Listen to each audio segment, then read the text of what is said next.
La fiabilité est-elle en train de changer de camp? Pour y répondre, on va analyser 5 SUV.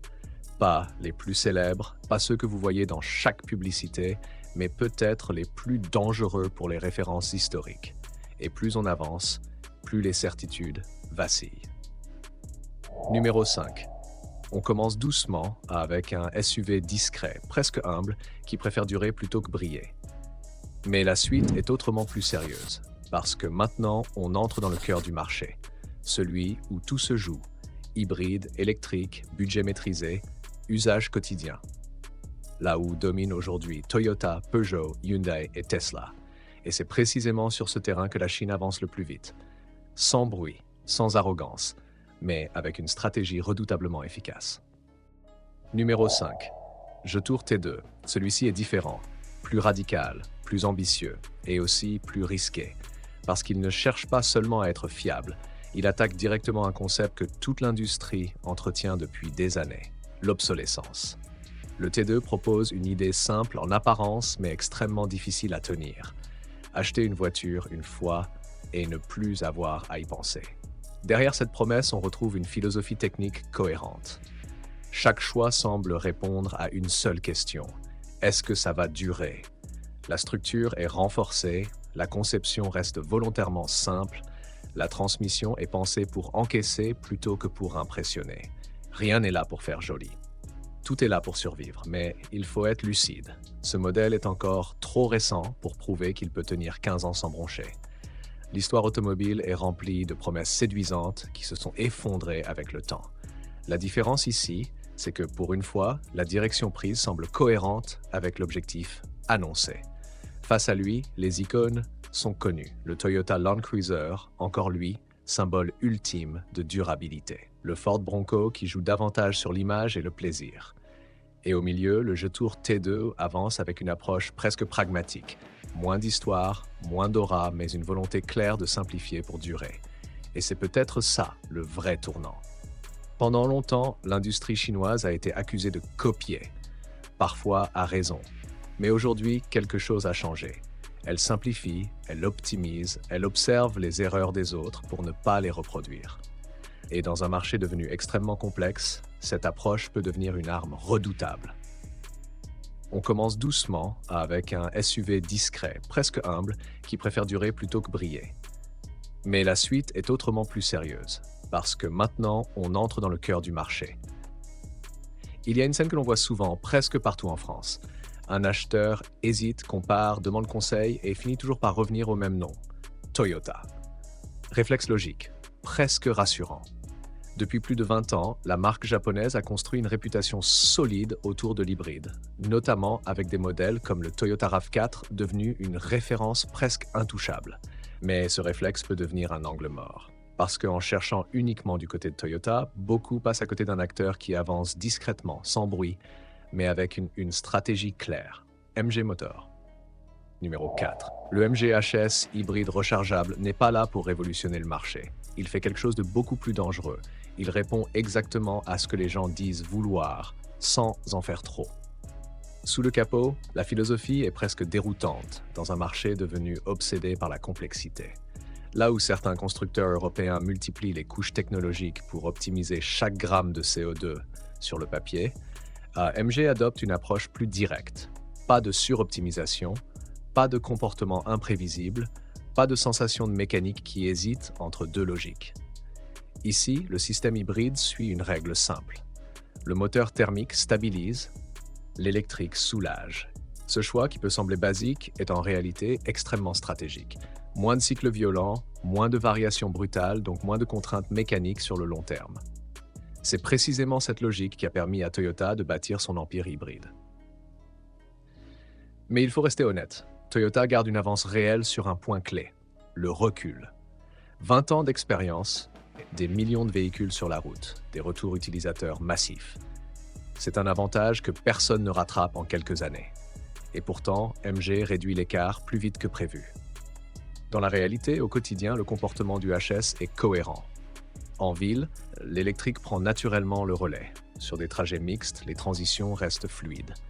Sur autoroute, le thermique s'impose sans agitation. Pas d'effet yo-yo, pas de sensation de système perdu entre deux modes. Et c'est exactement là que certains hybrides européens montrent leurs limites, avec des comportements parfois déroutants qui fatiguent à la longue. Ce que propose MG n'est pas spectaculaire, et c'est précisément pour ça que c'est dangereux. Parce que la majorité des conducteurs ne cherchent pas une vitrine technologique. Ils veulent une voiture qui fonctionne tous les jours, sans surprise. Numéro 3. Aval H9. Il y a des voitures qui font rêver. Et puis, il y a celles que personne ne regarde vraiment, jusqu'au jour où elles deviennent impossibles à ignorer. Le H9 fait partie de cette seconde catégorie. Personne n'en parle avec passion, il ne fait pas vibrer Instagram, il ne cherche pas à séduire avec des promesses spectaculaires, et c'est précisément pour ça qu'il est dangereux, parce qu'il ne vend pas un rêve. Il propose une idée simple, presque brutale, construire un vrai 4x4 capable de durer. Ici, on ne parle pas d'un SUV qui joue au baroudeur. On parle d'une architecture à l'ancienne, avec un châssis séparé, conçu pour encaisser ce que les véhicules modernes évitent. Le poids, le remorquage, les routes dégradées, les contraintes répétées qui, année après année, finissent par révéler les faiblesses. Sous le capot, même logique. Pas de recherche de performance spectaculaire, pas de moteur poussé à ses limites, pas de réglage agressif pour briller sur une fiche technique. Tout est volontairement calmé, presque retenu, moins de pression, moins de chaleur, moins de stress mécanique. Et sur 10 ans, ce genre de choix fait une différence énorme. Ce qui surprend, c'est l'équilibre que le H9 tente d'atteindre. Traditionnellement, un véhicule très robuste est inconfortable, et un véhicule confortable devient plus fragile. Ici, l'ambition est de combiner les deux. Ce n'est pas parfait, mais l'intention est claire, et surtout, elle est rare. Face à lui, la référence reste intouchable dans l'imaginaire collectif, le Toyota Land Cruiser.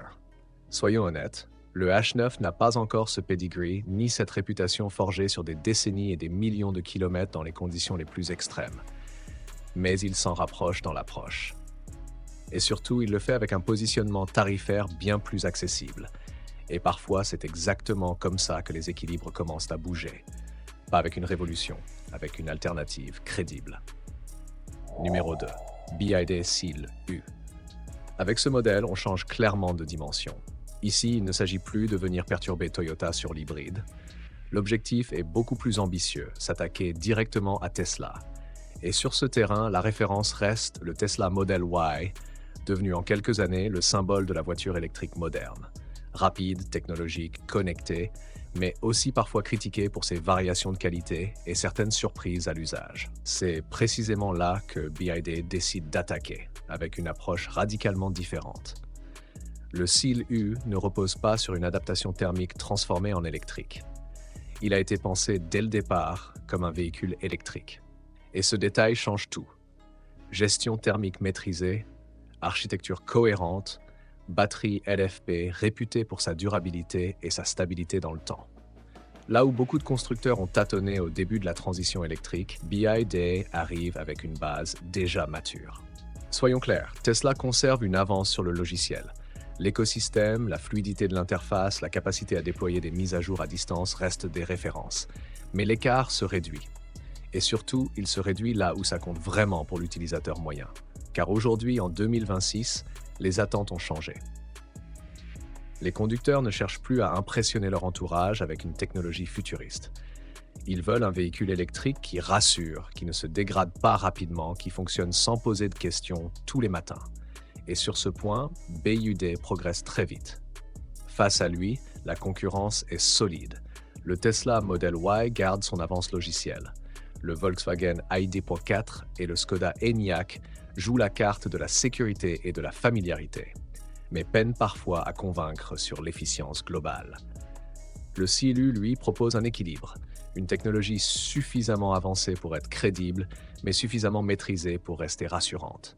Et surtout une batterie conçue pour durer, un point devenu central dans la perception de la voiture électrique. Ce qui se joue ici dépasse largement le simple duel entre modèles. C'est un changement de dynamique. La Chine n'est plus en phase d'apprentissage. Elle est entrée dans une phase d'optimisation. Mais la suite est bien plus sensible, parce que le vrai sujet n'est ni le design, ni la technologie, ni même le prix. Le vrai sujet, c'est le temps. La capacité d'un véhicule à durer 10 ans sans devenir un problème. Et là, le débat devient nettement plus inconfortable. Numéro 1. Geely Monjaro. Il y a des voitures qui impressionnent immédiatement, et puis il y a celles qui dérangent parce qu'elles ne cherchent pas à impressionner. Le Monjaro fait partie de cette seconde catégorie. Au premier regard, rien ne crie révolution. Pas de design provocateur, pas d'extravagance, et pourtant, quelque chose cloche. Tout est trop juste, trop propre, trop bien assemblé, comme si ce SUV refusait de jouer le rôle qu'on attend habituellement d'un modèle chinois. Résultat, en Europe, beaucoup passent à côté sans vraiment le regarder. Et c'est précisément là qu'il devient intéressant.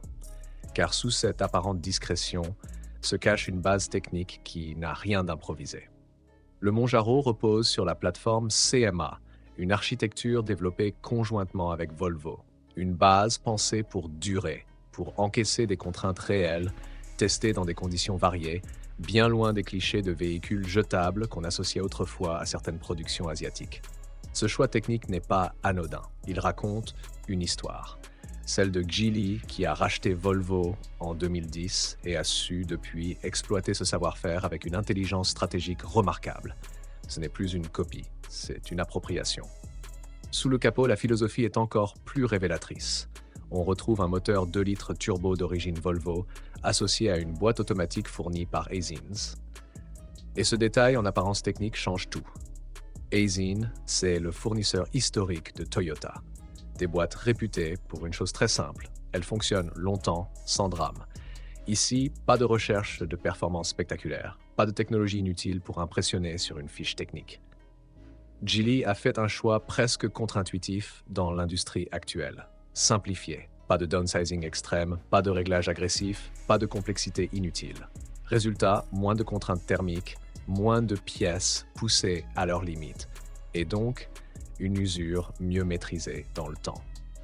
Et c'est là que le Monjaro surprend vraiment, parce que la majorité des SUV modernes ne tombent pas en panne du jour au lendemain. Leur problème est plus insidieux. Ils deviennent fatigants à vivre. Une boîte qui hésite, des à-coups à basse vitesse, une électronique capricieuse qui transforme chaque trajet en compromis. Ce n'est pas une panne, mais c'est suffisant pour donner envie de revendre. Le Monjaro, lui, mise sur autre chose, la constance. Avec les années, il ne cherche pas à impressionner davantage, il cherche à rester identique. Les passages de rapport restent fluides, le comportement prévisible, sans dégradation brutale. Et pour un usage quotidien, c'est probablement l'une des qualités les plus sous-estimées. À l'intérieur, même logique. Pas d'effets spectaculaires destinés à séduire en concession, mais des matériaux denses, un assemblage sérieux, des sièges qui conservent leur tenue dans le temps. Parce que la vraie fiabilité ne se limite pas au moteur ou à la transmission. Elle se mesure aussi dans la manière dont une voiture vieillit, dont elle résiste aux années, aux usages répétés, aux détails qui finissent souvent par trahir une conception fragile. Et puis vient le point qui dérange réellement. En Chine, ce SUV tourne autour de 25 000 € équivalent.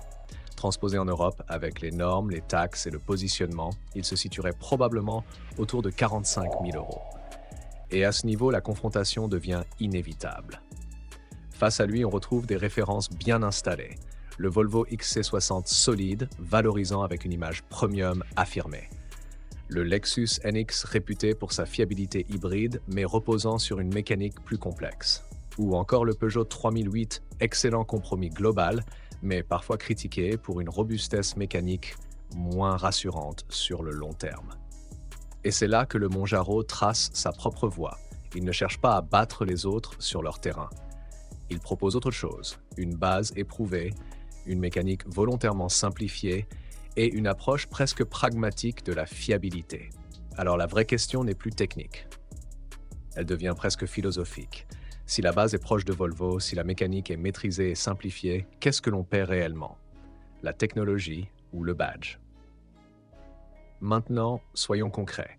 Si tu dois choisir une voiture pour 10 ans, sans stress, sans mauvaise surprise, tu fais quoi? Un Japonais pour la sécurité, un Européen pour l'image et le confort, ou un Chinois qui progresse à une vitesse que personne ne peut ignorer? Dis-le en commentaire, parce que cette fois, la réponse n'est plus aussi évidente qu'avant. La Chine ne domine pas encore, mais elle apprend vite, très vite. Et surtout, elle commence à comprendre comment battre ses concurrents, non pas en les imitant, mais en changeant les règles du jeu.